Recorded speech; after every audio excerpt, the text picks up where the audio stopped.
রাসূলুল্লাহ সাল্লাল্লাহু আলাইহি ওয়াসাল্লাম একটি হাদিসে বলছেন, শেষ সময় এমন একটা সময় আসবে, গাজওয়াতুল হিন্দ হবে। আবু হুরায়রা রাদিয়াল্লাহু তাআলা আনহু থেকে হাদিস বর্ণিত, তিনি বলছেন, ওয়াদানা রাসূলুল্লাহ সাল্লাল্লাহু আলাইহি ওয়াসাল্লাম গাজওয়াতুল হিন্দ, তিনি গাজওয়াতুল হিন্দের ওয়াদা করেছেন। সাওবান রাদিয়াল্লাহু তাআলা আনহু থেকে বর্ণিত হাদিস রয়েছে, তিনি বলছেন, ইসাবাতানি মিন উম্মতি আহরাজাহুমুল্লাহু মিনান নার, ইসাবাতুন তাগজুল হিন্দা ওয়া ইসাবাতুন তাকুনু ঈসা ইবনে মারইয়াম। এই হাদিসগুলোর মাধ্যমে এই উম্মতকে তিনি জানিয়ে দিয়েছেন গাজওয়াতুল হিন্দ সংঘটিত হবে। এই গাজওয়াতুল হিন্দে এক পক্ষে থাকবে তারা যারা গরুর দুধ খায়, অপর পক্ষে থাকবে তারা যারা গরুর মুদ খায়। জোরে বলেন ঠিক কিনা? এক পক্ষে থাকবে তারা যারা তাওহীদবাদী, অপর পক্ষে থাকবে তারা যারা শিরকবাদী। স্পষ্ট করে বলতে চাই, সময় এমন আসছে, গাজওয়াতুল হিন্দের প্রেক্ষাপট রচিত হচ্ছে। এই সময়ের ব্যবধানে ইনশাআল্লাহ তাআলা পুরো উপমহাদেশ জুড়ে ভারত, বাংলাদেশ, পাকিস্তান, নেপাল, ভুটান, আফগানিস্তান সহ পাকিস্তান সহ প্রায় 80 কোটি মুসলমান প্রিপারেশন নিচ্ছে। সময়ের ব্যবধানে গাজওয়াতুল হিন্দ সংঘটিত হবে, আর সেই গাজওয়াতুল হিন্দের মাধ্যমে আল্লাহ তাআলা যারা অংশগ্রহণ করবে তাদেরকে তিনি জাহান্নাম থেকে মুক্ত করবেন। দেখো, ইন্না কদ ওয়াজাদনা মা ওয়াদানা রাব্বুনা হাক্কা, আল্লাহ তাআলা আমাদের সাথে কৃত ওয়াদাকে তিনি বাস্তবায়ন করেছেন। ফাহাল ওয়াজাদতুম মা ওয়াদা রাব্বুকুম হাক্কা, তোমাদের সাথে যে ওয়াদা করা হয়েছিল যে তোমরা পরাজিত হবে, সেই ওয়াদাকে আজকে বাস্তবায়ন পেয়েছো? ওমর ইবনুল খাত্তাব রাদিয়াল্লাহু তাআলা আনহু রাসূলকে জিজ্ঞেস করলেন, ইয়া রাসূলুল্লাহ মা তুকাল্লিমু মিন আজসাদিল্লাহ আরওয়াহা লাহা, হে আল্লাহর রাসূল, কাদের সাথে আপনি কথা কন? যাদের কোনো রূহ নাই, যাদের দেহের ভিতরে কোনো প্রাণ নাই, তাদের সাথে আপনি কথা বলছেন। রাসূল তখন বলেছিলেন, হে উমর, ও আবু বকর, হে আমার সাহাবীরা, আজকে আমার কথা তোমরা যতটা না ভালো রকম শুনতে পারছো, আরবের 13টা সন্ত্রাসী তোমাদের চেয়ে ভালো রকম তারা শুনতে পাচ্ছে। সম্মানিত হাজিরিন, রাসূলের এই ভবিষ্যৎবাণী দিয়ে আমি এই কথা প্রমাণ করতে চাই, আল্লাহ সুবহানাহু ওয়া তাআলা যদি ইসলামের বিজয় দান করেন, ইসলামের বিজয়কে রুখে দেওয়ার মতো সাধ্য কারো আছে? আরো জোরে বলতে হবে, কারো সাধ্য আছে? ইসলামের এই বিজয়কে রুখে দেওয়ার মতো কোনো সাধ্য নাই। বদরের মাঠে মাত্র 5 বছরের মাথায় আল্লাহ তাআলা তার দেওয়া ভবিষ্যৎবাণী তিনি বাস্তবায়ন করে দেখিয়েছেন। আরেকটা ঘটনা আপনাদেরকে শোনাই। রাসূলুল্লাহ সাল্লাল্লাহু আলাইহি ওয়াসাল্লাম উম্মে হারাম বিনতে মিলহানের পাশে তিনি শায়িত ছিলেন। হাদিসটি বর্ণনা করছেন আনাস ইবনে মালিক রাদিয়াল্লাহু তাআলা আনহু, রাসূল সাল্লাল্লাহু আলাইহি ওয়াসাল্লামের 10 বছরের খাদেম সাহাবী। আনাস ইবনে মালিক বলেন, নামান নবিয়্যু সাল্লাল্লাহু আলাইহি ওয়াসাল্লাম করিবাম মিন্নি, উম্মে হারাম বিনতে মিলহানের পাশে একটু অদূরে রাসূল শায়িত ছিলেন। তিনি কিছুক্ষণ পরে রাসূল জাগ্রত হয়ে গেলেন, আর তিনি মুস্কি মুস্কি হাসি হাসতে লাগলেন। উম্মে হারাম বিনতে মিলহান জিজ্ঞেস করলেন, ইয়া রাসূলুল্লাহ মা আযহাকাকা, হে আল্লাহর রাসূল, আপনি মাত্র ঘুম থেকে উঠলেন, আপনার চেহারার মধ্যে আপনার 2 ঠোঁটের মাঝখানে মুস্কি হাসি দেখা যাচ্ছে, হাসির ঝিলিক লেগে আছে, কোন জিনিস আপনাকে হাসাচ্ছে? ও রাসূল, আপনি আমার কাছে একটু খুলে বলুন। রাসূলুল্লাহ সাল্লাল্লাহু আলাইহি ওয়াসাল্লাম বললেন, হে উম্মে হারাম বিনতে মিলহান, আমি সবেমাত্র ঘুমিয়েছিলাম, আল্লাহ সুবহানাহু ওয়া তাআলা তিনি আমাকে স্বপ্নযোগে দেখিয়েছেন আমার উম্মতের বিশাল একটা দল সাবজাহাদাল বাহার, সমুদ্রের উত্তাল তরঙ্গ অপেক্ষা করে, তারা সমুদ্রের ওপাশে রণাঙ্গনে যাওয়ার জন্য প্রিপারেশন নিচ্ছে। তাদের চেহারার মধ্যে বিজয়ী মনোভাব দেখা যায়।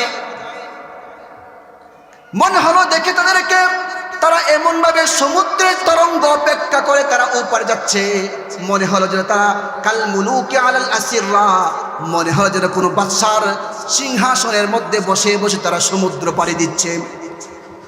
রাসূল সাল্লাল্লাহু আলাইহি ওয়াসাল্লাম বললেন, ও উম্মে হারাম বিনতে মিলহান, আমি যেই দলটি, যে বাহিনীটিকে স্বপ্নযোগে দেখেছি, এই স্বপ্নযোগে দেখা বাহিনী সমুদ্রের ওপারে গিয়ে ইসলামের বিজয় কেতন উড়াবে, আর সেই কাফেলাতে, এই নুরানি কাফেলাতে যারা অংশগ্রহণ করবে, আল্লাহ তাআলা বলছেন অংশগ্রহণকারী সমস্ত কাফেলার সদস্যরা হলো জান্নাতি।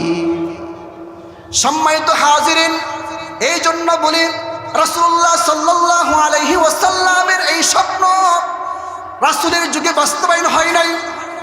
এই স্বপ্ন আবু বকর রাদিয়াল্লাহু তাআলা আনহুর সময়ে বাস্তবায়ন হয় নাই। এই স্বপ্ন যখন উসমান ইবনে আফফান রাদিয়াল্লাহু তাআলা আনহুর সময়ে আসলো, উসমান ইবনে আফফান রাদিয়াল্লাহু তাআলা আনহুর শাসনকাল চলছে, ঠিক সেই সময়ে উসমান রাদিয়াল্লাহু তাআলা আনহুর শাসনকালের শেষ দিকে সিরিয়ার গভর্নর আমির মুয়াবিয়া রাদিয়াল্লাহু তাআলা আনহু তিনি সর্বপ্রথম মুসলমানদের বাহিনীর মধ্যে নৌবাহিনীকে তিনি সংযুক্ত করেছেন। সংযুক্ত করে তিনি সুদূর সাইপ্রাসের দিকে সমুদ্র পাড়ি দিয়ে তিনি একটা নুরানি কাফেলা তিনি যাত্রা করেছেন। সেই নুরানি কাফেলাতে যাত্রা করার সময় উম্মে হারাম বিনতে মিলহানকে সাথে নিয়ে তার স্বামী উবাদা ইবনে সামিত রাদিয়াল্লাহু তাআলা রওনা করেছিলেন। আর রাসূলুল্লাহ সাল্লাল্লাহু আলাইহি ওয়াসাল্লাম উম্মে হারাম বিনতে মিলহানের ব্যাপারে দোয়া করে দিয়েছিলেন, আনতি মিনহুম, ও উম্মে হারাম বিনতে মিলহান, তুমি সেই নুরানি কাফেলার অন্তর্ভুক্ত হবে আর তুমিও জান্নাতবাসীদের মধ্যে একজন হয়ে যাবে, টেনশন করো না। উবাদা ইবনে সামিত সুদূর সাইপ্রাসে গেলেন। সুদূর সাইপ্রাসে গিয়ে সেখানে রণাঙ্গনে যুদ্ধ হলো, ইসলামের বিজয় হলো। কিন্তু উবাদা ইবনে সামিত যুদ্ধ করেছেন, সহযোগিতা করেছেন উম্মে হারাম বিনতে মিলহান, তিনি শাহাদাত বরণ করেন নাই। যখন তিনি যুদ্ধ শেষ করে বাড়ির দিকে ফিরবেন, বাড়ির দিকে ফেরার পথে উবাদা ইবনে সামিতের উটের উপর তিনি আরোহণ করতেছিলেন। আরোহণ থেকে তিনি উপরে যখন উঠতেছিলেন, উপর থেকে তিনি নিচে নেমে পড়ে তারপরে তিনি শাহাদাত বরণ করেছেন। আর এইভাবে আল্লাহর রাসূলের ভবিষ্যৎবাণী আল্লাহ তাআলা বাস্তবায়ন করেছেন। সাইপ্রাসের মাটিতে উম্মে হারাম বিনতে মিলহানের কবর এখনো পর্যন্ত রয়েছে।